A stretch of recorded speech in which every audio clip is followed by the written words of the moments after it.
नमस्कार दोस्तों, civil procedure code के अगले चरण में आज हम जो अध्ययन करने वाले हैं वो है सेक्शन 9 धारा 9। अब ये प्रश्न उठता है कि कई बार कई स्टूडेंट्स हैं जिनका कहना है कि मुझे अंग्रेजी में पढ़ाना चाहिए, मुझे हिंदी में पढ़ाना चाहिए, तो मैं ट्राई करूंगी कि दोनों ही तरह के जो स्टूडेंट्स हैं उनका सारा कोर्स हम कवर कर सके। तो firstly today I am going to start with section 9 which is containing code to try all civil suits unless barred. Okay. धारा 9 में कहा गया कि जब तक वर्जित ना हो न्यायालय सभी सिविल वादों का विचारण करेंगे। अब सभी सिविल वादों का या all civil suits court to try, what does it mean? इसका अर्थ क्या है? पहली चीज, section 9 is the most important part of CPC which is talking about कि what is civil suit. We are talking about ना civil procedure code. Civil procedure code उसके केवल सिविल मैटर से डील करेगी। कोई सिविल मैटर आएगा तो CPC applicable होगी। तो सिविल मैटर है क्या? What is there? Okay. So ये बात सेक्शन 9 में बताई गई है कि कौन से मामले हैं जो सिविल मैटर्स में आएंगे। पहली बात तो ये कही गई है कि सिविल मैटर क्या है। अभी हम देखेंगे कि सिविल मैटर है क्या। दूसरा इसमें क्या कहा गया है कि अगर कोई civil matter is not barred by any law, अगर कोई सिविल मैटर है जिसे किसी भी तरीके से निवारित या प्रवारित नहीं किया गया है, ठीक है, वर्जित नहीं किया गया है, हर सिविल कोर्ट हर सिविल मामला सुनेगा। If we are talking about a court, if we are talking about न्यायालय, तो न्यायालय में अगर कोई भी सिविल मैटर आएगा तो वो सिविल मैटर कोर्ट सुनेगा, ठीक है। दूसरी बात है कि लेकिन सपोज किसी लॉ में, किसी प्रोविजन में क्या कहा गया है कि भाई ये वाला मामला है वो सिविल कोर्ट में नहीं जाएगा, सिविल कोर्ट के पास पावर नहीं होगी इस मामले को सुनने की, तो उन्हें हटा दिया जाएगा।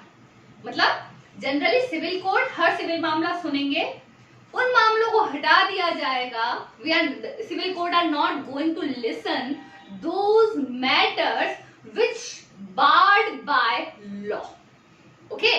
तो अगर कोई मैटर है जो है तो सिविल मैटर है, लेकिन अलग से किसी लॉ में ये कहा गया है कि भाई सिविल कोर्ट के पास जो एस्टैब्लिश्ड हैं, जो हमारे जनरल कोर्ट्स जो हैं, there is a hierarchy of the court, उसमें ये मामला नहीं सुना जाएगा, तब वो उस मामले को नहीं सुनेंगे। अदरवाइज ये चीज आपको मान के चलनी पड़ेगी कि सिविल कोर्ट सिविल मामले सुनेंगे। अब हम देखते हैं ओके, तो सबसे पहले हम देखेंगे सिविल सूट में क्या नहीं आता है। जो आता है अभी हम उसे बाद में देखेंगे कि what is not part of civil suit. Civil suit में क्या नहीं आता है, देखिए सीधा सीधा अगर आप बात करते हैं तो suits involving question only pertaining to religious right. Okay, अगर ऐसा कोई सूट है, ऐसा कोई मामला है जो किसकी बात कर रहा है, जो बात कर रहा है रिलीजियस राइट्स की, धार्मिक अधिकारों की अगर कहीं बात की गई है, धार्मिक रीतियों की बात की गई है, वो सिविल मैटर नहीं है, ठीक है, वो सिविल मैटर में नहीं आएगा। देखने में लगता है कि ये सिविल मैटर का सूट है, लेकिन we are not going to include those things under these civil rights. Okay, या सेरेमनीज की अगर हम बात करेंगे, इसको कौन सी सेरेमनी, रिलीजियस सेरेमनी की, धार्मिक अनुष्ठानों की हम बात कर रहे हैं। We are talking about religious ceremony, we are talking about religious rights और expulsion of caste, upholding dignity और ऑनर, किसी को जाति से बाहर निकाल दिया गया है, ठीक है ना, परिवार से बाहर निकाल दिया गया है धर्म के आधार पर, ठीक है ना, कास्ट से निष्कासित कर दिया गया है, it is also not part of the civil nature suit. Okay, so whenever we are talking about suits involving castes, अब क्या होगा, देखिए जब भी कोई वाद आता है कोर्ट में तो उसमें क्या होते हैं, इश्यूज होते हैं, इश्यूज होते हैं। इश्यूज किस पर बेस्ड होते हैं, दोज इश्यूज वो फैक्ट्स पर बेस्ड होते हैं। तो अगर कोई मामला कोर्ट के सामने आया है और जिसमें फैक्ट्स किसकी बात कर रहे हैं, the facts are talking about only the disputes relating to the religious rights, religious ceremonies, they are talking about the expulsion from caste, तो वो सारे मामले इसका पार्ट नहीं होंगे। Okay, all those matters are not part of that. Okay, this is the one thing. Second thing, caste upholding dignity. कई बार जाति से बाहर निकाल दिया जाता है पर्टिकुलर फैमिली को, पर्टिकुलर परिवार को, पर्टिकुलर व्यक्ति को। वो व्यक्ति कोर्ट में जाके सूट फाइल नहीं कर सकता, because our civil procedure code और any other law is not giving us a right to file a suit in that matter. Okay, तो वहां भी हम ये नहीं कर सकते हैं। उसके अलावा नॉट दीज आर दी और ऑनर रिलेटेड, सम्मान से संबंधित मामला है कि suppose can just giving you example कि समाज के समस्त लोगों को एक्स ने खाने पे बुलाया है लेकिन वाई को उसने छोड़ दिया है, वाई के फैमिली को इनवाइट नहीं किया है, तो Y can not sue him, he can not file a civil suit कि why he is not calling me. ठीक है, कि सभी फीस्ट में सब आयोजन में सबको बुलाया गया है, मुझे नहीं बुलाया गया, मुझे छोड़ दिया, I am having a right to file a suit, no you are not having a right. ठीक है, तो इस तरीके के जो मामले आते हैं वो सिविल सूट में नहीं आते हैं। तो एक चीज तो ये क्लियर होगी कि क्या नहीं आता है, तो these are not the part of civil suit. तो सिविल सूट में आता क्या है, क्या पार्ट है? तो जब हम बात करते हैं प्राइवेट राइट्स एंड ऑब्लिगेशंस की, हम बात करते हैं पोजीशन की। पोजीशन किसका? प्रॉपर्टी का। प्रॉपर्टी कौन सी हो सकती है? वो मूवेबल हो सकती है, वो इमूवेबल प्रॉपर्टी हो सकती है। जब हम बात करते हैं रिकवरी का, हम बात करते हैं सिविल रॉन्ग यानी जिसे टॉर्ट कहा जाता है, हम बात करते हैं रॉन्ग का, टॉर्ट की हम बात करते हैं। इसके अलावा हम बात करते हैं स्पेसिफिक रिलीफ एक्ट के अंतर्गत स्पेसिफिक रिलीफ की, हम बात करते हैं ब्रीच ऑफ कॉन्ट्रैक्ट की। ये सारे मामले सिविल प्रोसीजर कोड के तहत एक मामला दर्ज करके सिविल प्रोसीजर कोड के तहत विचारित किए जा सकते हैं किसी भी सिविल कोर्ट में। तो generally the matters which are relating to the rights and obligation, which kind of rights? Private rights and obligation, okay, which is talking about the damages, any kind of damages, it may be exemplary damages, it may be nominal damages, किसी भी प्रकार के damages की बात कर रहे हैं। If there is breach of contract, if there is any matter which can be dealt with Indian Contract Act, Partnership Act, even in absence of family courts, any matter of family in a district court, so we can or specific relief act, जमीन खरीदना बेचना, कोई property खरीदना या बेचना, ये सारे मामले क्या हैं? ये सारे मामले सिविल कोर्ट में सुनवाई का अधिकार रखते हैं। ओके, तो क्या चीजें सिविल सूट में नहीं आती हैं? What are the things which are not part of civil suit and what are the things, what are the rights and obligations which are part of civil suit? ये हमने देखा। अब हम देखते हैं इसमें जो एक्सप्लेनेशन दिए गए हैं। ओके, तो अब हम देखने वाले हैं, अब अपना इसके बाद जो नेक्स्ट हम साथ में लेते हैं, हम जो एक्सप्लेनेशंस देखते हैं। ओके, अब हम बात करते हैं एक्सप्लेनेशंस या स्पष्टीकरण की। There are two explanations given in the section 9. Section 9 में क्या है? दो एक्सप्लेनेशन दिए गए हैं। पहला एक्सप्लेनेशन में कहा गया है, फर्स्ट एक्सप्लेनेशन बात क्या करता है, देखिए टेक्निकल लैंग्वेज है, वेयर एट सबके पास है, आप देख सकते हैं। पहले एक्सप्लेनेशन में बात ये कही गई है कि there is a matter of property, okay, which is somehow depends upon any religious thing, religious matter or religious right or religious ceremony. Okay, if that matter is in front of the court, it should be treated as civil matter.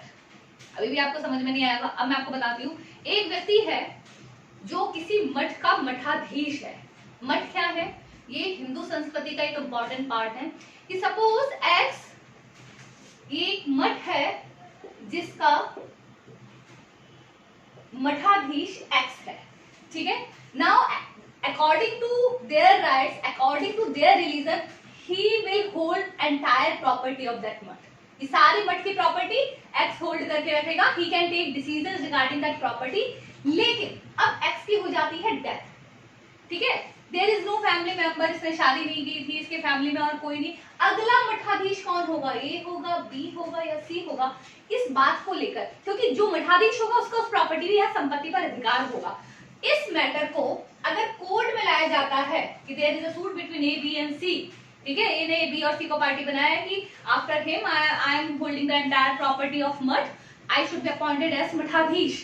तो ये matter क्या होगा? इस matter को generally क्या होगा, हमने सबसे पहले क्या देखा था कि अगर कोई रिलीजियस राइट, रिलीजियस सेरेमनी से रिलेटेड मैटर है वो इसमें ट्रीट नहीं किए जाएंगे, लेकिन अगर ऐसा ट्रीट कर लिया गया पॉसिबल है, इस मैटर को क्या माना जाएगा, इस मैटर को सिविल मैटर माना जा सकता है। ये पहला एक्सप्लेनेशन है, जहां पे राइट किसका है, यहाँ पे क्वेश्चन क्या है कि प्रॉपर्टी पर किसका अधिकार होगा, तो इस मैटर को क्या माना जा सकता है, we can consider this matter as a civil matter. Explanation number 2 कुछ भी नहीं है, एक्सप्लेनेशन नंबर 2 एक्सप्लेनेशन नंबर 1 पर डिपेंड करता है, और उसमें केवल यही बात कही गई है कि एक्सप्लेनेशन नंबर 1 के लिए जरूरी नहीं है कि जिस पद की, जिस पोस्ट की या जिस सेरेमनी की बात की जा रही है, जिसके अपॉइंटमेंट की बात की जा रही है, होल्डिंग ऑफ ऑफिस की बात की जा रही है, उसके लिए कोई फीस है या नहीं, कि भाई बंदा अगर एज पोस्ट पे आता है उसके लिए कोई फीस मतलब कोई पर्टिकुलर अमाउंट रेम्यूनरेशन डिसाइडेड है या नहीं है, it is completely irrelevant. Okay, तो ये दो एक्सप्लेनेशन दिए गए हैं। अब हम बात करते हैं जो सेक्शन 9 में बहुत इंपॉर्टेंट बात की गई है, unless barred. Okay, unless barred. अब बार्ड कहाँ किया गया है, बार्ड कहाँ किया गया है, बार्ड दो तरीके से किया गया है।